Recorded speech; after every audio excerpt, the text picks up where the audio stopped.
Crafters, welcome back. Looks like we're at part 4 now, I believe, of our knife video series.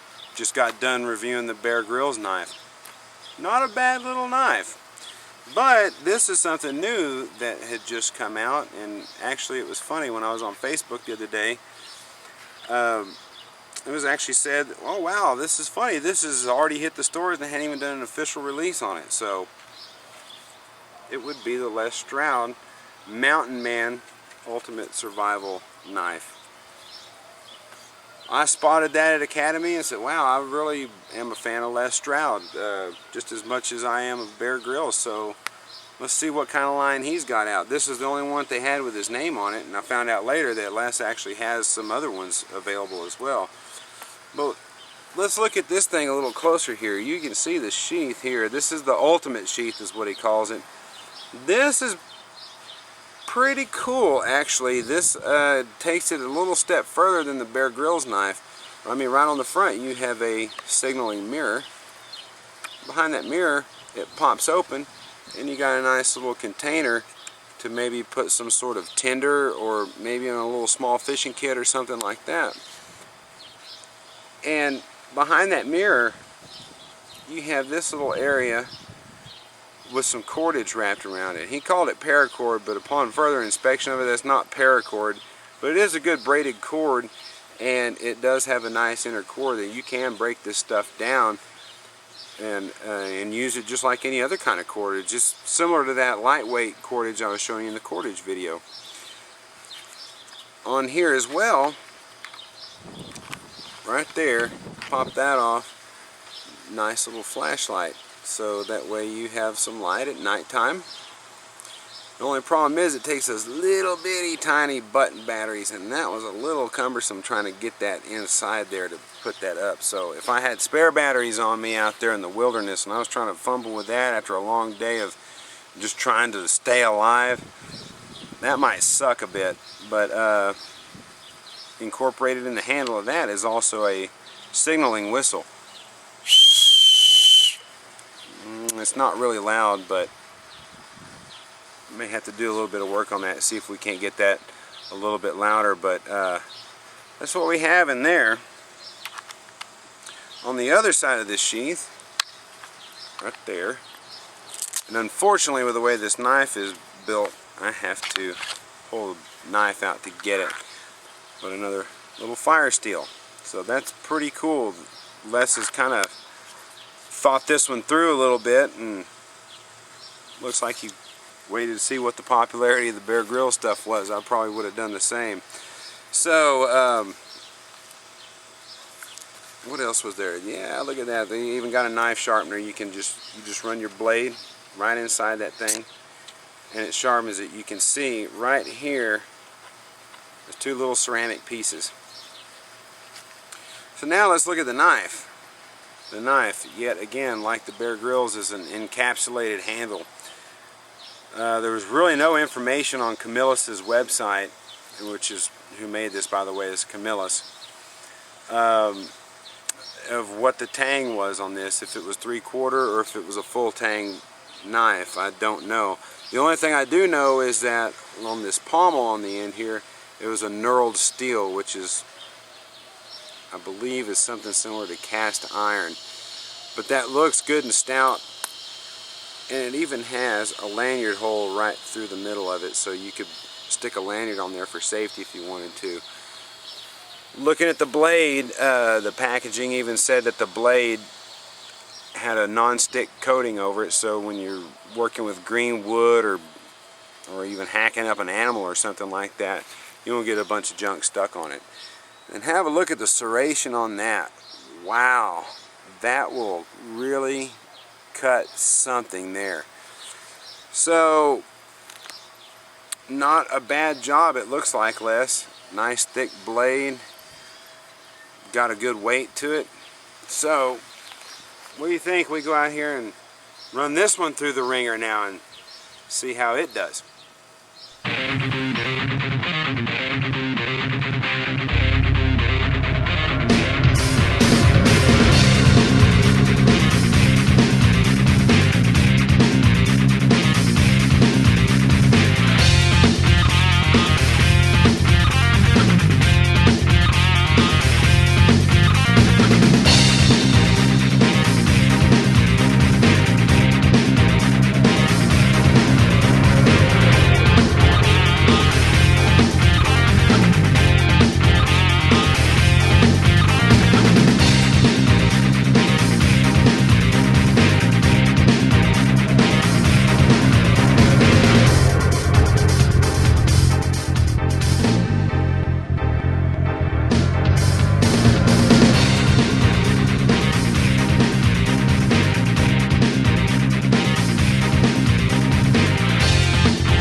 Well, there is the Les Stroud SK Mountain Knife. This thing performed really surprisingly well. A lot better than I had hoped for, because after playing with the Bear Grylls knife, it has a thicker blade and all that stuff, and this wasn't quite as thick, but this one actually performed a lot better than I thought. The serrated edge actually was kind of a bonus in this situation. It's got a nice deep serration on it, and that really helped me cut that tree branch. And it even came in handy carving on that hardwood down there. From the previous video, you'll know that that was the good old West Texas live oak. That stuff is living rock. And this thing just plowed right through it. Bam, bam. I was afraid I was going to break that blade or something, because it is light in the blade.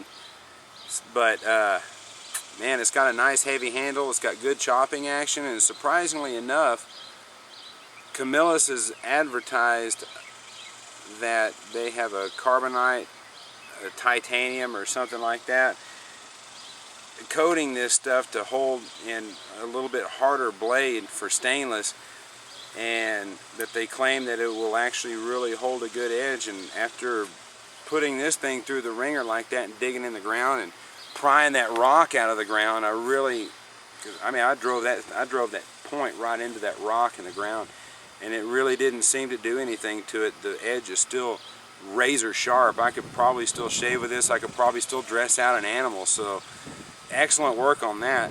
The handle feels great. It fills my hand.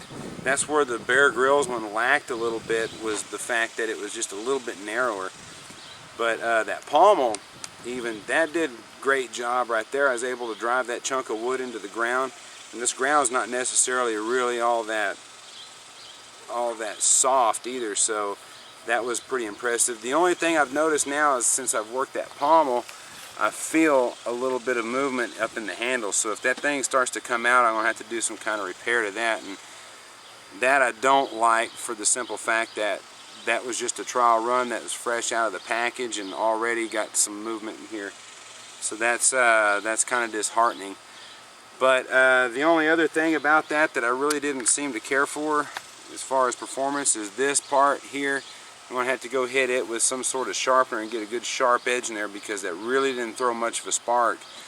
I don't know if it's the stainless steel or the non-stick coating on it that did that to me or not, but however, if I was to open that package and then gone straight out and wound up having to survive with this knife, that was going to be rough trying to get a fire started. I'd be out there trying to find rocks or something to grind into that, so that wasn't a pleasant thing to find. Other than that, I think once I do that modification to the back side of this blade, that's going to be real good, and it's going to be nice and bright and a real hot spark. The knife itself, not too bad, not too bad. The sheath, first impressions when I saw it, I was like, wow, that's really awesome. That's got everything in the world on it that I was seeing that the Bear Grylls knife sheath was lacking. But it's got a real cheap feeling. In the opening of the video, the whistle doesn't work very well, so nobody's going to hear that. The flashlight's kind of hokey, so that part's not all that great. It does have the fire steel, it has the place to wrap that, but I just don't see this sheath going to be withstanding a lot of abuse that it would take out there in the bush like that. So this knife may get a whole custom, complete, total, do away with this sheath altogether and make my own for this, because this one's not all that great. I might take some pieces off of it or something, but I don't really particularly care for that. But all in all, the knife itself, not a bad deal for 50 bucks. It performed a lot better than I had expected it to, and splitting that wood was the main thing that made me happy, and that blade keeping that edge. I think there's a little work to do with that, so less a 2.0 of this would be great, and maybe even a fine edge option on that blade there, because that serrated edge, it performed well here, but I know I prefer a fine edge, and so do a lot of other people too. So 2 versions of that would be awesome. Made friends with that knife as well. So you guys go out there and try your thing out. Leave some comments, tell me what you think, and be looking for more videos in the future and some other posts. Until then, go out and get dirty, guys. it.